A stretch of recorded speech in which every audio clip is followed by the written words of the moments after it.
Kagabi guys, wala kaming huli. Kaya kayo na umaga nagpalit na kami ng lambat. Ito naman ang lambat namin, palubog. Titignan namin kung may mahuhuli ba kami mamaya. Alis na nga pala ang isang lancha. Lalaot na sila guys. Wala din yan huli kagabi. 10 piraso lang. Ang daming lambat. Wala pa ang amo namin. Mamaya padarating siya. Ito nga pala isang lancha. Paalis na. Yan, nakabitaw na yung mga tali nila. Tinanggal na. Paalis na sila. Ito nga pala ang port namin. Gempang Port.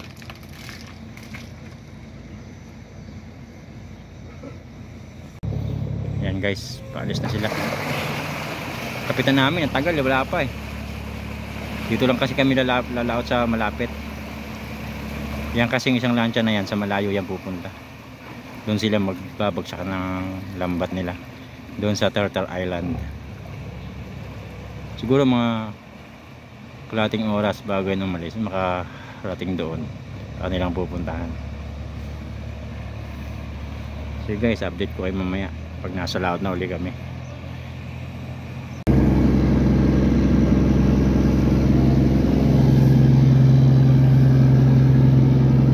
Alis na kami. Ang ganda ng karagatan. Nandito lang kami guys sa gilid. Dito lang kami magbabagsak ng lambat mamaya. Ang taas ng mga bundok nila dito. Buti walang ganong malaking alon. Kagabi sobra. Ang lalaki ng mga alon kagabi. Buti ngayon medyo kalmada na ang panahon. Ang dagat.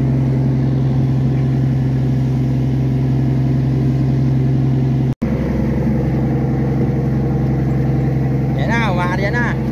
Ang lambat namin, nalalaglag siya. Ang bilis ng pag-arya dito. Ganyan ang pag-arya ng lambat dito sa Taiwan. Sa atin minamano-mano lang dito. Basta nilaglag mo ang palutang, dire-diretso na yan. Bihira naman yan sumasapit. High-tech talaga sila dito.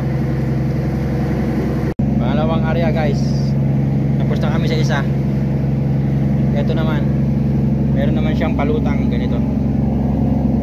Yan. Ayun, inaayos pa ng kasama ko yung pataw.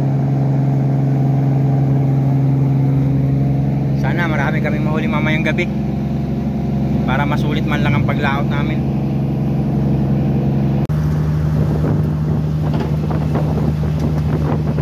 Dong, angat mo dong, angat mo dong, angat mo. Dali, angat mo.